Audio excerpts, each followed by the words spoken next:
so today we're going to be doing an experiment called saltwater sink or float. And today our class question is going to be, does the amount of salt in a solution affect whether an object will sink or float? But before we get into this experiment, we're going to need to know a few things. For instance, what is density and what is buoyancy? Well, density is a measurement that compares the amount of matter in an object to its volume. So, for instance, an object with more mass is going to have more density, and an object with less mass is going to have less density. And then for buoyancy, buoyancy is the power to sink or float. So if you ever think about why a bouncy ball sinks in the water, but if you put one of those inflatable balls, they float on the top of water. So that can help you out for a little reference. All right, before we get into the experiment, let's go over a few materials. So I have my salts, of course. I have some water as well to the side. I have a measuring cup that measures 1/2 cup. I have a measuring little cup that measures 1 tablespoon. Then I have 3 cups, and I went ahead and labeled them control 1 tablespoon and 2 tablespoons. You guys don't have to do that, but I thought it was more helpful with keeping everything more organized. All right, and then I got a cheese stick, and I just cut it in half, you guys can see that. Okay, and then I have a grape, a baby carrot. I only had baby carrots, but if you have big carrots and you just want to cut them down, that will work awesome. And then I have an egg.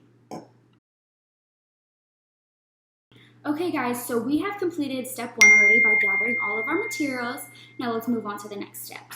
All right, so I've already got the 1 control cup filled with water, but I'm going to show you how to do the others. So we're going to take our 1/2 cup and fill it up with water and just pour it into the others.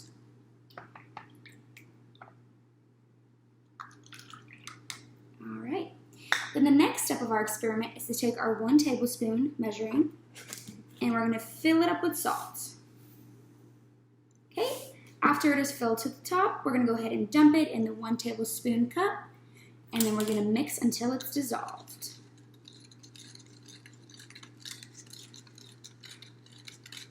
I'll come back. All right, and we're going to do the same thing for the 2 tablespoons, but of course with 2 tablespoons.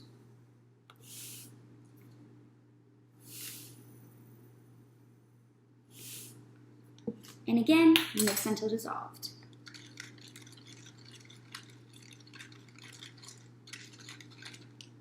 By now, all of the salt should have been dissolved in all 3 of your cups, but before we move on, let's go ahead and make some observations. So in my control cup, I'm seeing that it is just clear water. As we go to the 1 tablespoon, it becomes a little bit more foggy, and then 2 tablespoons, it's way more foggy. And I'll bring this a little bit closer so you guys can see the difference. Do you see it's just a little bit more foggy? All right, let's go ahead and move on. So now at this point, we're going to go ahead and drop all of our objects inside the control cup.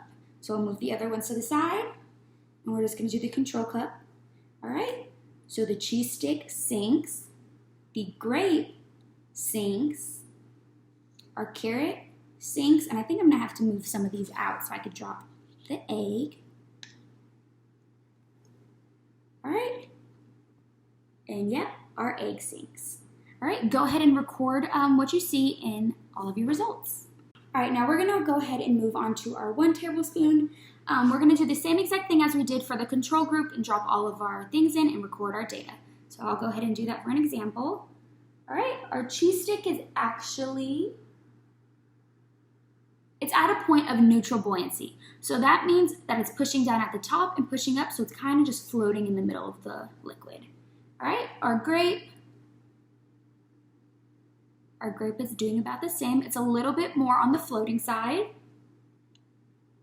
Our carrot is floating. I'm gonna move this out so I can do the egg again. All right, and our egg floats. Go ahead and record your observations and we'll move on to the next one. For our very last part of this experiment, we're gonna go ahead and do our 2 tablespoons with salt. All right, same thing as before, dropping all of your objects in and recording your data. All right, so cheese stick floats, our grape floats, our carrot is still floating. Let's go ahead and move those out. And our egg, it's floating. All right, Go ahead and record all of your data. I want you guys to go back and look at your hypothesis and see whether it is supported or not. And if it is not supported, go ahead and think of ways that it could have been supported or how else you could have thought about it. Remember, a hypothesis is neither wrong or right.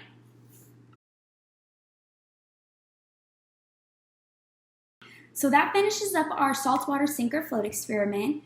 I hope you guys enjoyed and had fun. Of course, I did these objects, but you can do anything you have around the house that you think might work and just have fun with it.